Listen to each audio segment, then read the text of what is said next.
The first sign that something was wrong came as a whisper and alert buried deep in the monitoring stations circling Earth. No explosions, no glowing sky, no dramatic warnings. Just a thin, trembling signal picked up by a bored technician who thought the system was glitching again. But within seconds, every major command center on the planet received the same message, translated into a dozen languages. Pulsing with cold certainty, the Galactic Council had declared war on Earth. At first, no one believed it. Humanity had known for years that life existed beyond the solar system. We'd intercepted signals, found patterns that could only be intentional, even glimpsed faint structures too symmetrical to be natural. But we had never made direct contact, not once. So why would an unseen interstellar civilization suddenly decide we were an enemy worth crushing? No answer came, only a countdown. 40-8 hours until neutralization. The word bothered people more than war. It sounded too clean. To final. In those first hours, panic spread fast. Governments held emergency meetings. Scientists tried to figure out what humanity could have possibly done to offend beings we had never spoken to. Some groups insisted it was a misunderstanding. Others believed it was punishment for the way humans treated their own planet. And a small, frightened few wondered if maybe humanity had become too visible, too fast and unpredictable. Species that the galaxy wanted to remove before we became a problem. But while most of the world spun into fear, a handful of people quietly prepared. They weren't soldiers. They weren't leaders. They didn't even work together at first. But each one of them understood something simple. If an advanced civilization wanted to end Earth, then humanity's only hope was to show them what we were capable of, not in strength, not in numbers, but in resolve. Earth had spent decades trying to be peaceful, cautious, and humble. We'd sent signals into space, hoping for friendship. We avoided interfering with anything beyond our orbit. We hid our biggest technological breakthroughs because we didn't know who might be watching. Some called it patience. Others called it fear. But those who understood humanity best called it mercy. Humans were builders, dreamers, survivors. But we were also something else. Something the galaxy had never seen before. We didn't start fights, but history had shown over and over again, if someone threatened our home, something fierce woke up inside us. Something ancient, something unstoppable. And this time, the galaxy had mistaken that mercy for weakness. As the countdown ticked to its final hours, the world became strangely quiet. Cities that had buzzed with chaos only the day before suddenly felt frozen. People filled streets not with protests or riots, but with silence, looking up, waiting, wondering if this was how it all ended. Families stayed together. Old disputes were forgotten. The world didn't split into nations anymore. It pulled together instinctively, as if humanity had been waiting centuries for a moment like this. Above the planet, hundreds of satellites tracked a massive object tearing through the darkness of space. Its shape was unclear, part ship, part floating fortress, part something we didn't yet understand. Energy pulsed from its core like a heartbeat. Every hour, it grew larger in the sky. Every minute, it drew closer. Humans had argued for decades about what another intelligent species might look like, whether they would be compassionate, violent, superior, or fragile. But now that we were facing them, appearance didn't matter. Motives didn't matter. Only one truth mattered. They believed they could erase humanity effortlessly. And yet, they didn't attack immediately. That was the part no one could explain. Civilization that could cross light years wouldn't need 2 days of warning. They could strike without announcing themselves. So why offer a countdown? Why give us time? Why watch us prepare when preparation wouldn't matter against a force that advanced? Unless the war wasn't really about us. Somewhere in the back of every command room, every lab, and every bunker, Someone eventually realized the terrifying possibility, maybe Earth wasn't being judged for what we'd done but for what the galaxy assumed we would do. Humanity expanded fast. We invented faster, adapted faster, spread across planets quicker than any species in the Council could comprehend. Even without faster-than-light travel, we were sending drones toward distant exoplanets, building quantum beacons, experimenting with strange physics that frightened even our own scientists. If we cracked long-distance travel, if we learned how to fold space, if we reached into regions of the universe long claimed by ancient species, what then? Maybe the Council believed they were preventing a future war, a future competition, a future threat, maybe, to them. This was mercy, but Earth wasn't going to let someone else define its fate. On the final night, while most of the world held its breath, a small team gathered inside an underground facility beneath the Arctic ice. They weren't chosen by politics or rankings. They were chosen because each one carried something humanity needed: courage, stubbornness, intelligence, unpredictability. And most importantly, the willingness to act even when the world was frozen in fear. They stood before the one project Earth had kept hidden from every satellite, every observatory, every guessing eye in the sky, a prototype engine unlike anything humanity had ever built before. Something that didn't just bend light, but folded space around itself like fabric. It wasn't finished. It wasn't stable. But it worked long enough to send one, craft one, message one, warning, or one promise. The team believed that if the Galactic Council saw humanity's true potential not in destruction, but in innovation, they might reconsider. They might realize that Earth wasn't a threat, that we were an ally worth having. That mercy had always been our first choice, but others feared the opposite. What if revealing our capabilities made the Council panic even more? What if showing strength didn't deter them but pushed them to wipe us out faster? Time was up. The countdown reached 0. The sky tore open. Light brighter than anything Earth's atmosphere had ever seen streaked across the clouds. The alien ship blocked out the sun, casting a shadow so vast that entire cities fell into artificial night. Its surface rippled like living metal. Its engines hummed with a frequency that rattled buildings. And then, as the world watched, dozens of smaller crafts detached and drifted downward, silent, precise, perfectly coordinated. Earth expected the first strike. Instead, the ships simply hovered, observing, waiting, studying whether humanity would kneel, scream, or retaliate. The team beneath the Arctic felt their windows slipping away. They took their positions in the small, unstable craft powered by the prototype engine. No one spoke. No one breathed too deeply. Every person on board knew that once they activated that device, it could either open the path to peace or end the planet faster than the Council ever could. The energy core started to glow. The air inside the cabin thickened. Space itself seemed to bend around them, making the walls shimmer. Europe, Asia, entire continents lost power for a moment as the system spiked, drawing energy from sources it shouldn't even be connected to above the ice. The alien ships shifted. They'd noticed. They began to descend. The team faced a choice: shut the engine down and hope the Council showed mercy, or push humanity's greatest, gamble into motion. No one moved toward the switch to abort. The craft surged with blinding light.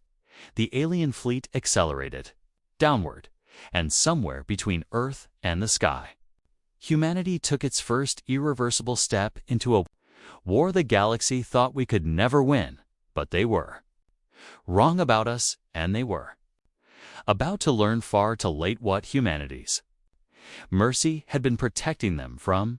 The engine screamed, the ship launched, and everything went white. For a moment, no one on Earth could understand what happened. The instant the prototype engine fired, every screen across the planet flickered to static. The alien ships froze mid-descent, as if some unseen force had caught them off guard. And the craft carrying the small human team vanished not upward, not forward, but sideways, disappearing into a distortion that rippled across the sky like a pulse. People later described it as space itself inhaling. But in the silence that followed, humanity had no idea whether the team had survived or torn a hole through reality. All anyone knew was that something powerful enough to make an entire invading fleet hesitate had just been unleashed by humans who weren't supposed to exist far beneath the ice. The empty launch chamber buzzed with leftover energy. Operators watching from the observation deck stared at the swirling residue, unsure if they had just made first contact or lit the fuse on humanity's final hour. No one dared speak. Even the alarms seemed to hold their breath, waiting for the alien ships above to react. But the aliens didn't fire. They didn't advance. Instead, they spread out. Dozens of them took positions around Earth's magnetic field, as if measuring something. Others aligned themselves along specific orbit lines, creating a formation that made no sense to human analysts. The largest ship, still blotting out the sun over half the world, tilted slightly, its surface glowing with shifting patterns that scientists struggled to interpret. Some thought it was communication, others thought it was scanning. Few whispered that maybe the Council hadn't expected humanity to push back at all land. Now they were cautious. That hope was fragile, almost foolish, but people clung to it, because the alternative was far worse. Inside the underground facility, the senior command team raced to decode the alien movements. The engine scientists replayed the activation sequence again and again, trying to understand what the prototype had actually done. It wasn't supposed to generate that much energy. It wasn't even supposed to bend space that violently. The craft should have taken off like a normal ship, with a controlled tier in space-time opening ahead of it. Instead, it had jumped sideways into some direction the readings barely captured. Something that didn't match any known dimensional model. That alone was enough to terrify the Galactic Council. If humanity had accidentally discovered a form of travel they didn't fully understand, it might explain why the alien fleet had paused instead of attacking outright. But the truth was more complicated than anyone realized. The team aboard the prototype craft had no idea what they had entered. One moment the sky over Earth had exploded into white, and the next, everything went dark again, except the darkness wasn't empty. It shimmered with faint threads of color, like veins of light drifting through a black ocean. The ship wasn't moving through normal space. It wasn't moving through hyperspace either. It was somewhere in between, a thin, unstable corridor that had opened only because the engine had overloaded inside the cockpit. The team struggled to stay conscious. Their bodies felt stretched and compressed at the same time. Gravity twisted in ways that made their vision blur. The nearest wall flickered like a hologram, fading in and out as the ship buckled under forces it wasn't built to resist. But even through the chaos, one thing was clear. They were no longer anywhere near Earth. They had jumped into a space lane that Council used for their own travel. And they weren't alone. Shapes drifted around them smooth. Translucent structures moving through the corridor like predators gliding beneath the surface of deep water. Their forms pulsed with blue and silver light. They weren't ships, not in the human sense. They were organic-looking, almost fluid, shifting shape as they drifted closer. The team quickly realized these were not reinforcements from Earth's enemy. They were something older, something watching both sides. But back on Earth, no one knew any of this. They only saw the alien fleet repositioning, slowly tightening a net around the planet. Communication systems buzzed with scrambled transmissions. Some came from the fleet. Others were echoes from the prototype engine. And buried under the noise one signal slipped through a fragment of a message from the missing craft. It wasn't clear, not enough to decode, but the tone carried urgency, fear, and something else. Discovery. Scientists tried to isolate it, but each attempt triggered static bursts that shut down entire lines of equipment. Whatever the craft had entered, normal physics didn't apply. Their signal wasn't just moving across space. It was leaking through layers of reality humanity had no names for. Above the planet, alien ships slowly rotated into formation. Beams of pale light shot downward, not as weapons, but as probes, scanning Earth's oceans, forests, and cities. They didn't fire. They didn't communicate. They just observed. People took shelter, but no one ran. Humanity had already crossed a line the moment the prototype engine ignited. The world knew things couldn't return to normal. A sense of unity spread, not heroic, not dramatic, just real. Neighbors who barely spoke to each other before shared supplies. Entire communities gathered outdoors, watching the shadows of alien ships pass over mountains and coastlines. Even animals seemed restless, sensing something that defied instinct in the Arctic facility. One analyst finally made a breakthrough. The alien fleet wasn't scanning Earth for resources or defenses. They were searching for the energy signature of the prototype engine. It meant the Council wasn't threatened by humanity's weapons. They were terrified of what humans might discover. The realization shook everyone in the room. If the aliens saw that engine as a danger, then the moment they located the missing craft, they might wipe out Earth completely without warning. The team had taken a gamble to show humanity's potential, but it had become something far more dangerous. The Council feared human curiosity, human unpredictability, human innovation, and deep in their fragmented signal, the missing team was learning why. Inside the warp space corridor, the translucent shapes closed in. Their shifting lights cast shadows across the ship's interior. The team prepared for the worst, but the creatures or entities or vessels didn't attack. Instead, they drifted around the craft, studying it, circling it like guardians examining a trespasser. Then, a pulse of light ripped through the corridor. A signal not from Earth, not from the entities, from the Galactic Council. It carried authority, warning, claim, and the moment it echoed through the corridor, the entities reacted. Their colors shifted.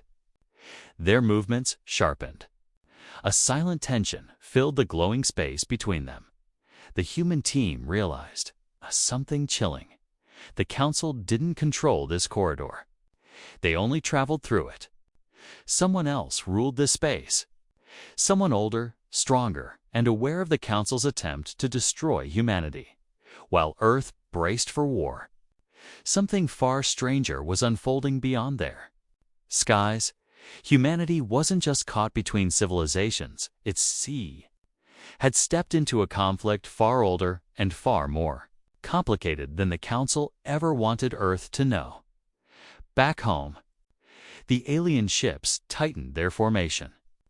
More lights flickered along the belly of the largest vessel, gathering energy. Humanity's quiet hope began cracking.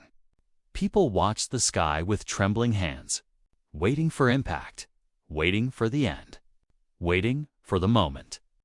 The fleet stopped observing and started doing what they came for. The Arctic Command Center went silent.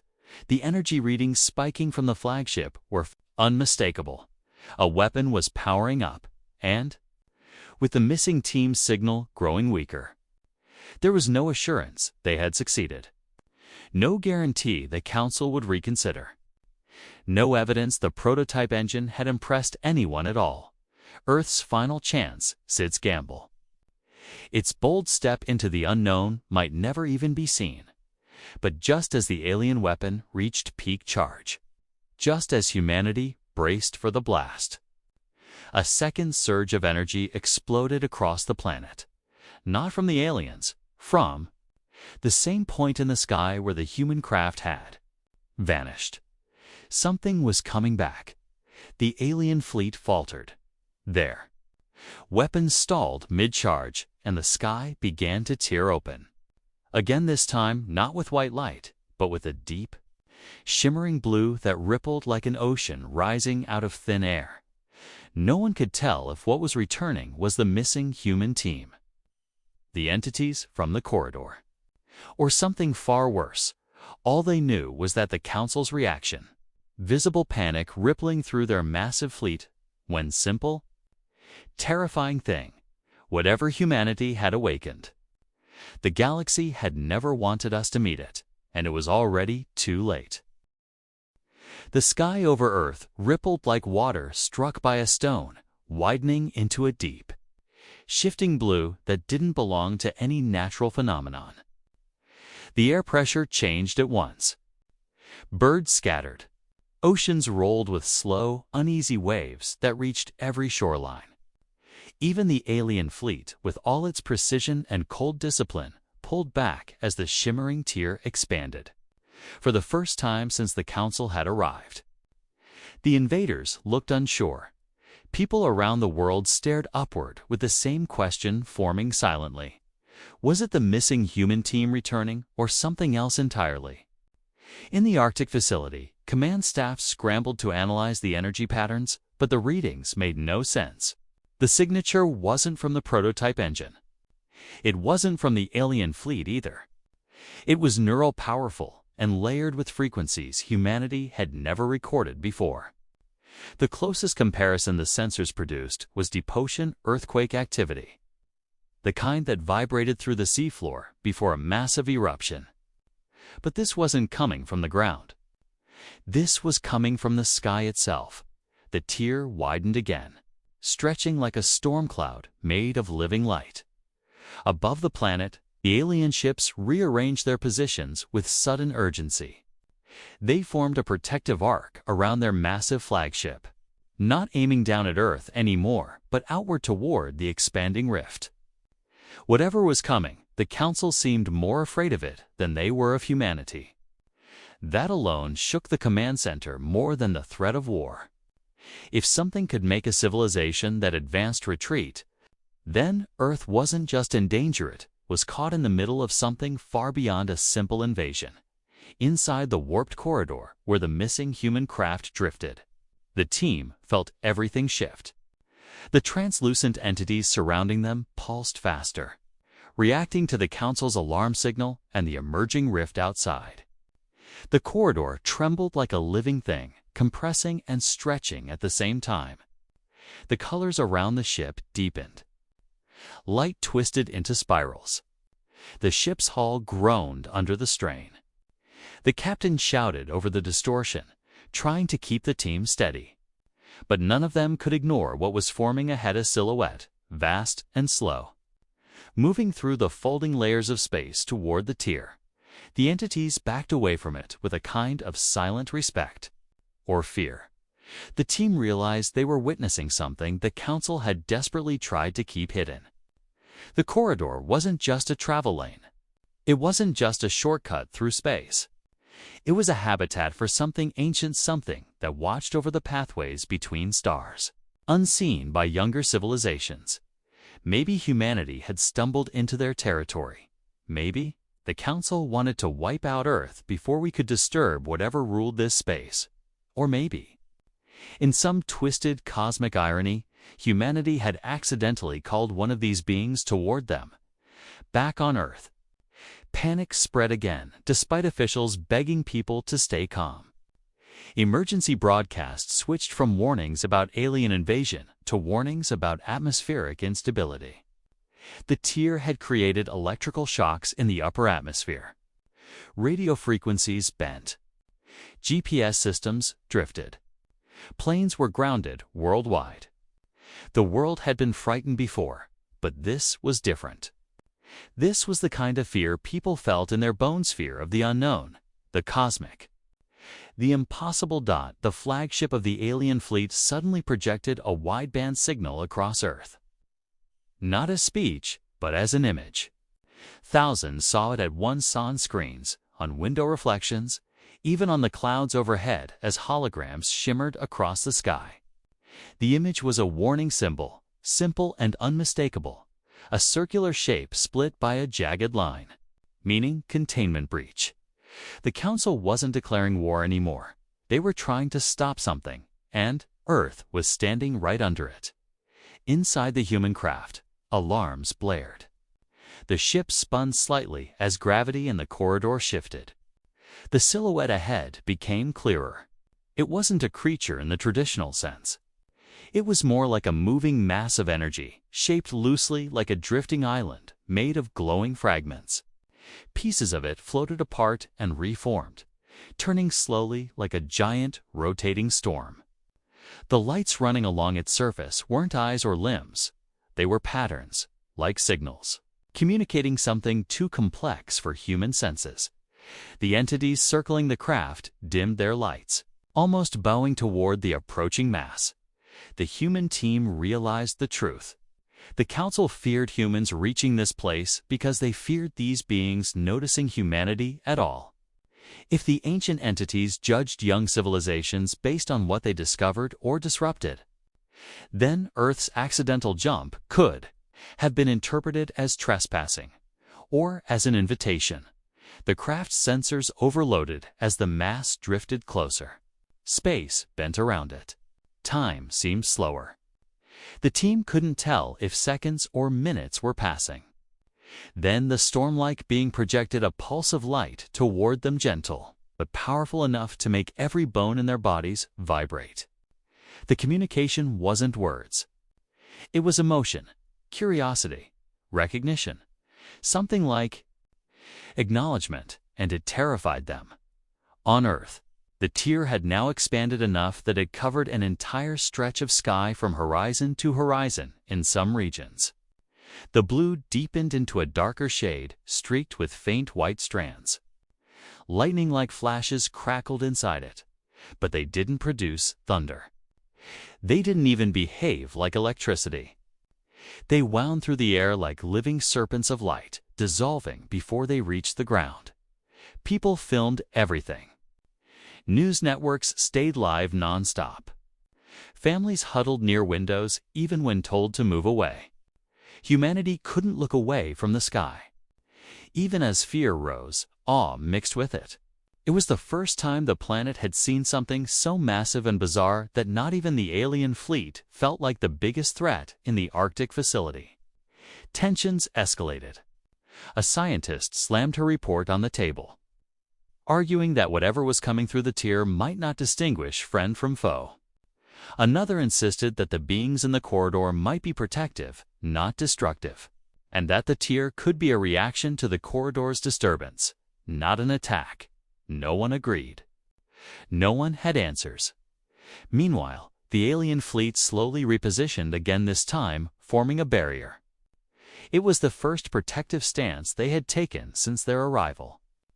Weapons aimed not downward at Earth, but upward at the widening rift, glowing with pale energy for a brief moment. Some humans watching felt an unexpected twist in their gut. The aliens weren't preparing to strike Earth. They were preparing to defend the galaxy from whatever was emerging. But if that was true, then humanity's prototype engine had just triggered a conflict. The Council feared more than humans themselves. Inside the distorted corridor, the human team watched as the storm-like entity examined their craft. A soft ripple of light flowed across its surface, and the ship's systems flickered, replaced by foreign symbols for a second before returning. The entity wasn't invading the systems. It was reading them. Learning from them, one of the team whispered something none of them wanted to say out loud. "I think it knows we're human." As if responding, the being pulsed again, this time more strongly. The ship jolted. A rush of energy flooded the engines. The navigation systems realigned. The shaking stopped. The corridor stabilized around them. The entity wasn't attacking, it was helping or guiding. The team exchanged uneasy looks. If the entity wanted them alive, it meant it had a purpose for them. And that raised a dangerous question. Did it want to protect humanity or use humanity? Earth had no idea any of this was happening. They only saw the rift pulse again as something enormous moved deeper behind the shifting veil of blue. The alien fleet, so confident hours ago, began powering up their defense grid. More ships broke formation and pushed toward the rift. Ready to intercept? Whatever came through, people held their breath. This wasn't a war anymore. This was a collision of powers Earth barely understood. With humans stuck right between them, the tension stretched so tightly that even the wind across cities felt unnaturally still. Time slowed. The glowing tier brightened.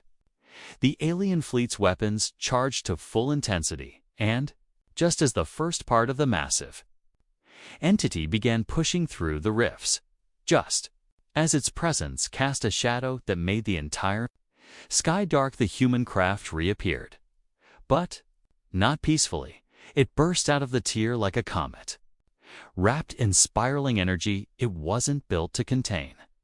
Flames streaked around it as it crashed through layers of atmosphere, leaving a blazing trail that lit up the hemisphere.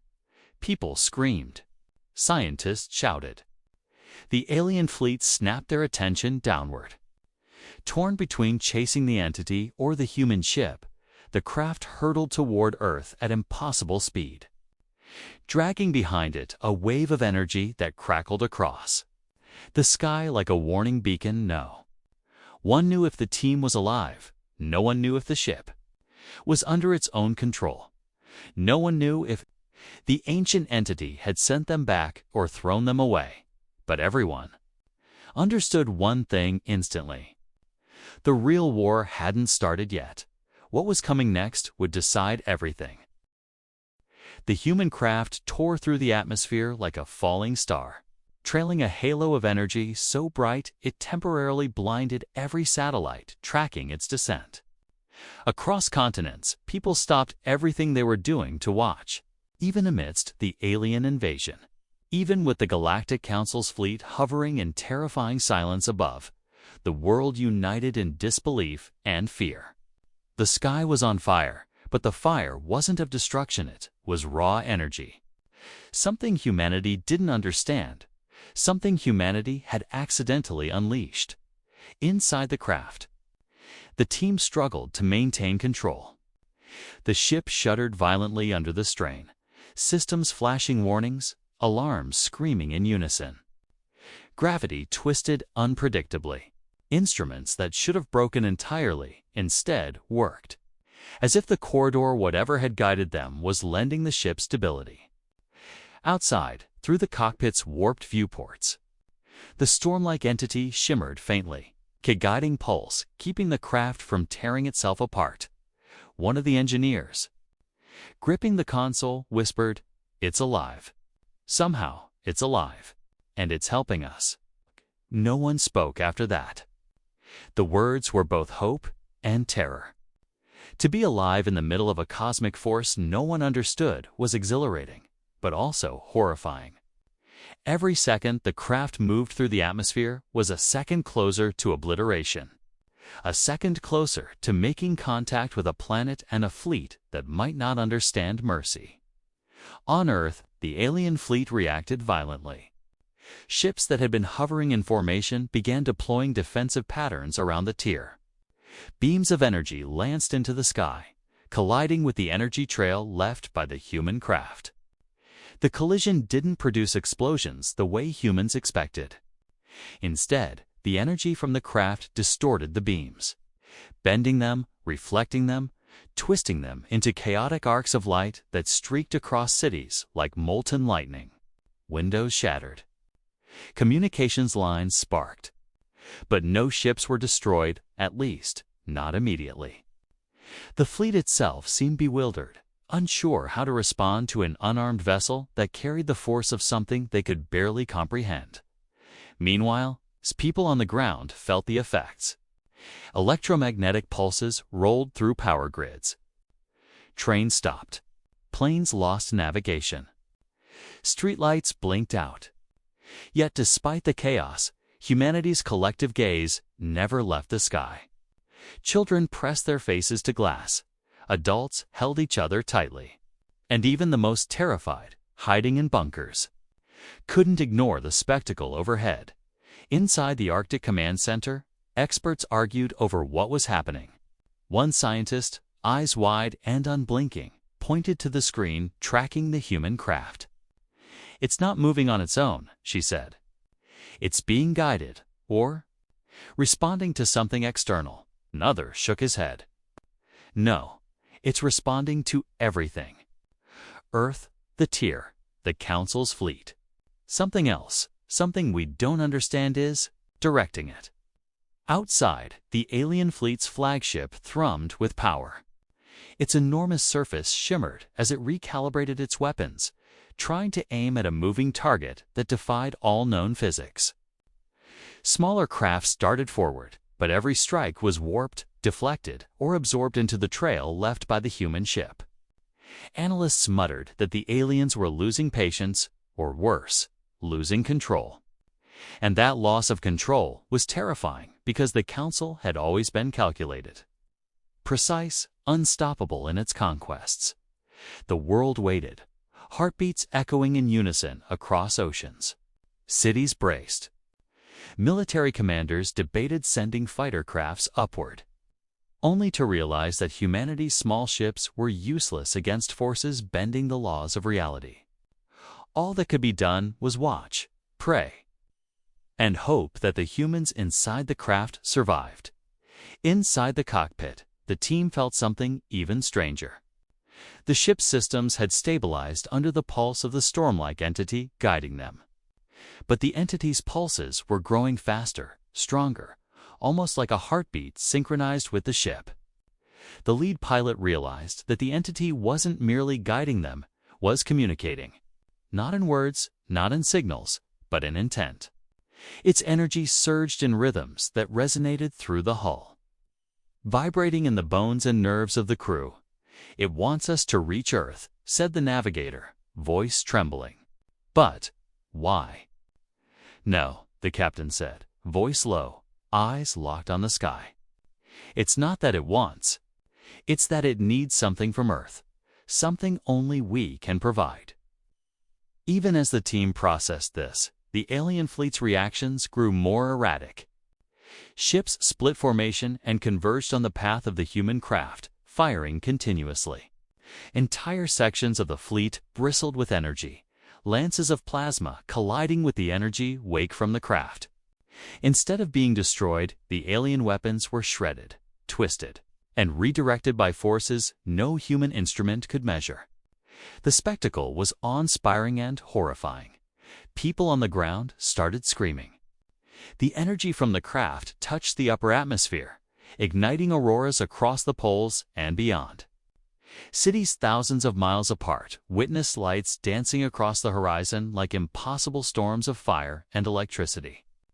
Those who had doubted humanity's strength were forced to acknowledge that something had shifted. Humans had drawn the attention of forces no one could have imagined.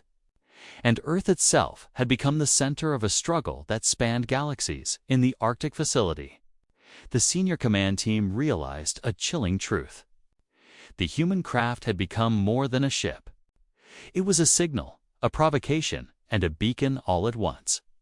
Whatever was guiding it, the ancient entity in the corridor, was responding to Earth's energy, the prototype engine, and humanity's presence in a way no one anticipated. And the Council had no idea what it was about to unleash.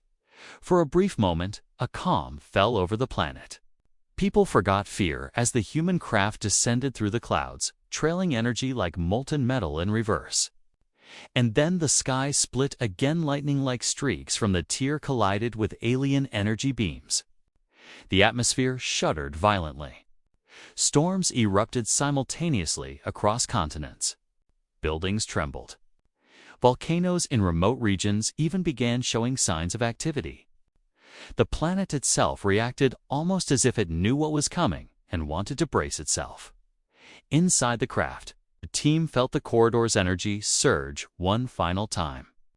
The storm-like entity's pulse intensified, enveloping the ship in a cocoon of light. The captain realized that they weren't just descending.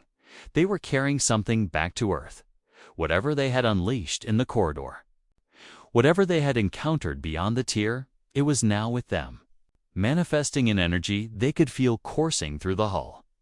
"This is it," the pilot said, voice tight. "We don't get another chance. We either succeed now, or everything ends." In the alien fleet, the flagship began broadcasting a warning that humanity couldn't understand. But the tone was different from before. The message wasn't anger. It wasn't control. It was panic. And the smaller ships reflected that panic, jamming their own systems in an attempt to stabilize. Even the Council didn't fully grasp what was happening. Their weapon grids were collapsing under forces they couldn't measure. The human craft wasn't just surviving, it was disrupting their fleet. Across Earth, people felt the vibrations from above. Their hands shook, their hearts raced, but they didn't look away. News channels were live, emergency broadcasts were everywhere, and families gripped each other as the sky burned brighter than any sunrise. Humanity, for all its fear and chaos, stared upward with defiance. Then, the craft broke through the final layer of clouds. Its energy cocoon flared, casting shadows across continents. The storm-like entity's pulse echoed outward, and for the first time, people could feel it deep in their chests, a vibration that was almost like hope, almost like fear, almost like warning. Every electronic device on Earth surged with interference. Satellites spun out of control. The alien fleet trembled. And in the Arctic Command Center, every scientist realized that the world was about to change irreversibly.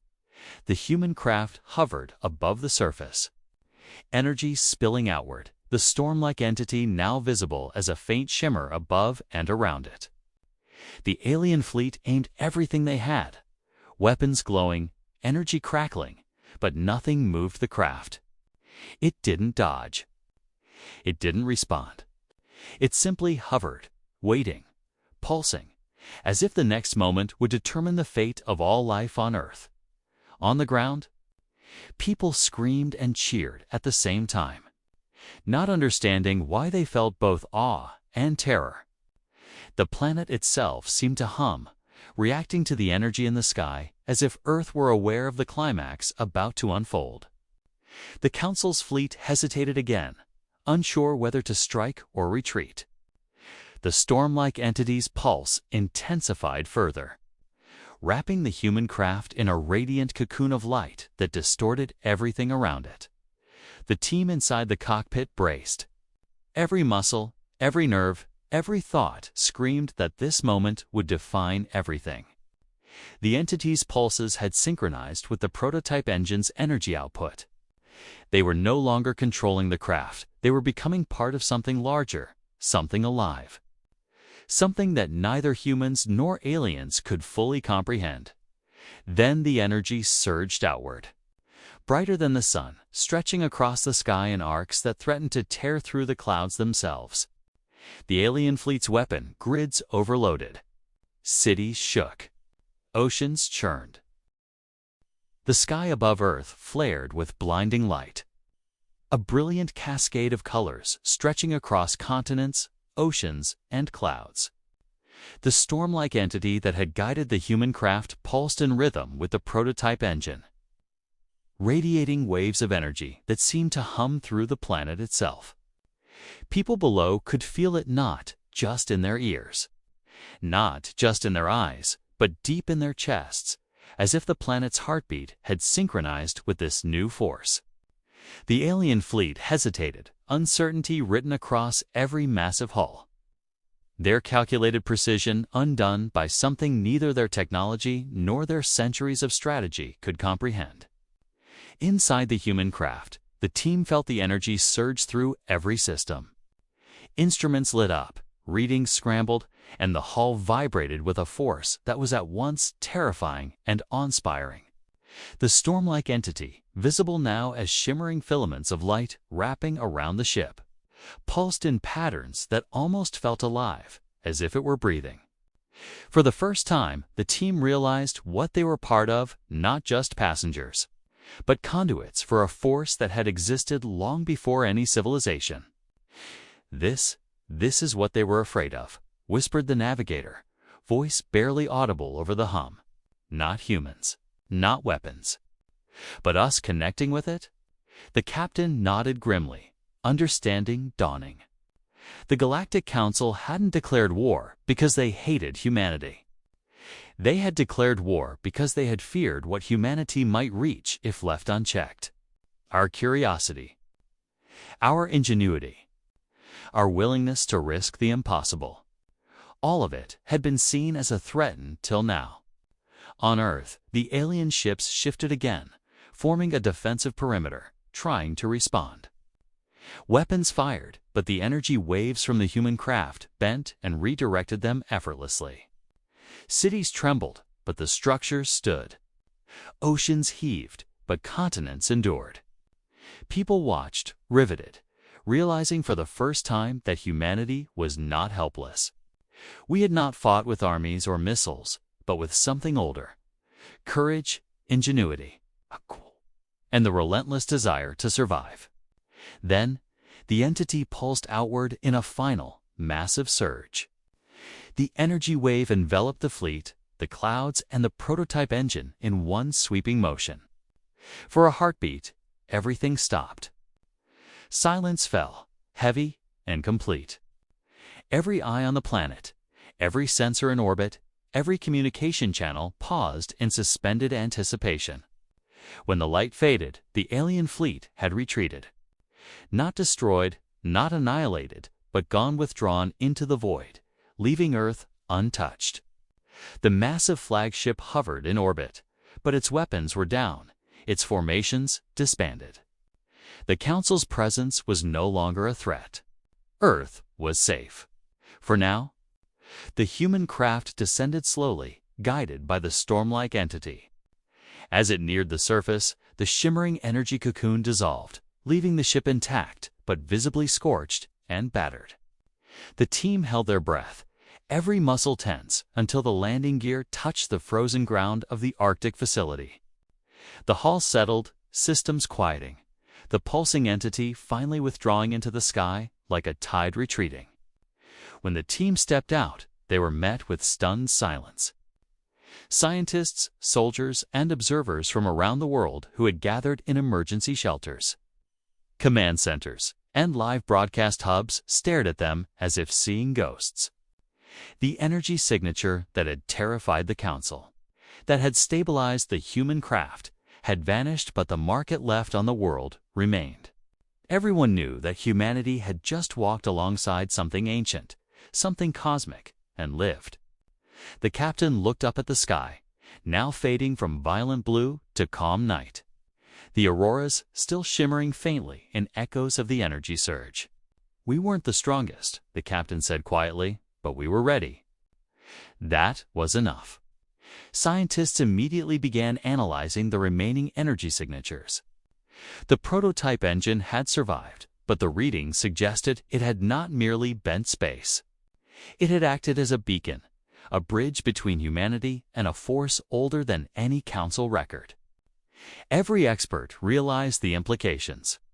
Earth had made contact with something the galaxy itself feared, and for the first time, humans had proven their resilience.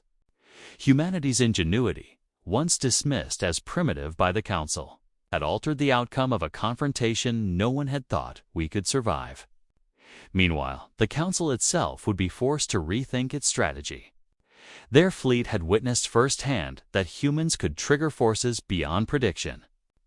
Their weapons had failed, their planning had failed, and for the first time in centuries, they had been forced to retreat. Humanity had survived not because of dominance, but because of courage, intellect, and the willingness to embrace the unknown. As the world slowly returned to normal, small acts of reflection emerged everywhere. Families embraced in silence. Communities rebuilt trust. Nations that had once competed for power now shared information about the energy surge, about the technology, about the craft. Humanity's near destruction had created a unity that no weapon could force, a bond born from the realization that together, even against unimaginable odds, survival was possible. In the Arctic facility, the team debriefed the events. Every member understood that their actions had changed everything, not just for Earth, but for the galaxy. The Council had underestimated humanity's mercy, courage, and adaptability. They had assumed that fear alone would govern us. They had assumed that we would surrender to superior technology. And in doing so, they had learned that our greatest strength was not aggression, not weaponry, but our unpredictable resilience and our capacity for choice. The prototype engine was placed under global observation, not as a weapon, but as a symbol. Scientists from every country collaborated to understand its mechanisms, its connection to the cosmic entity, and the implications for future travel and exploration. Humanity had not only survived a war, we had glimpsed something that could expand our understanding of life, space, and the universe itself. And yet, for all the relief and celebration, an unspoken truth lingered. The galaxy was watching. The Council may have retreated, but the entities in the corridor, the storm-like being, the forces humans had glimpsed, they remained. Ancient powers beyond calculation were aware of humanity now. Some were curious, some cautious, some potentially dangerous. Humanity's victory was real but fragile. The universe had taken note, and our actions had consequences we could not yet measure. Back on Earth, the people adjusted to life in a world forever changed. Cities repaired. Technology recovered. The sky, though calm now, held new significance. Children who had witnessed the glowing rift dreamed not of aliens, but of possibilities. Adults who had feared extinction now saw proof that courage, intelligence, and mercy were tools as powerful as any weapon. Humanity had survived the impossible and, in doing so, had learned something essential about itself. The team from the Arctic craft stood outside, watching the auroras fade into normal night. The storm-like entity was gone, or at least hidden, leaving only faint energy signatures in the upper atmosphere. One of the engineers, exhausted and silent, finally spoke. "We showed them mercy, even when they feared us." The captain nodded. "And that's why we're still here. That's why the Council left. They misjudged us. They didn't understand what humanity really is." Around the world, the same lesson resonated. The Galactic Council had learned too late. Humanity's mercy had not been weakness. It had been strategy, instinct, and character. We didn't need to conquer. We didn't need to dominate. We needed only to survive, to adapt, and to show that the combination of curiosity, resilience, and compassion could withstand forces far beyond expectation. In the weeks that followed, messages from humanity's satellites and exploratory probes showed faint anomalies in deep space traces of the corridor, the energy pathways, and the cosmic entity. Scientists debated endlessly whether humans would ever return to those regions. Governments argued whether humanity should use the prototype engine again. And philosophers wondered what it meant to have lived through a moment where the universe itself had taken notice, not by destruction, not by violence, but by refusing to give in to fear, by daring to act in the face of the impossible, and by choosing to show strength through mercy. The Council would remember. The ancient beings would remember. And Earth itself would remember. The world was still, for the first time in days, holding its breath. But this time, it was a breath of relief, of hope, and of cautious wonder. Humanity had survived the test. Humanity had shown the galaxy what we truly were. And though challenges would come again, the lesson was clear. Mercy, courage, and innovation were weapons no one could anticipate, no one could defeat. The team looked up at the stars, knowing that Earth's story was far from over, but for the first time, the future seemed not just uncertain, but possible. The Galactic Council had retreated, the ancient entity had withdrawn, and humanity remained. Against all odds, we had survived. Against all expectations, we had triumphed not through destruction, but through the enduring, unyielding strength of what it meant to be human, and in that quiet, reflective moment, the planet itself seemed to exhale, as if acknowledging that its children messy, unpredictable, and stubborn had finally earned the respect of the universe. Humanity had been tested. Humanity had survived. And humanity's story, more extraordinary than any alien fleet or cosmic force could imagine, had only just begun.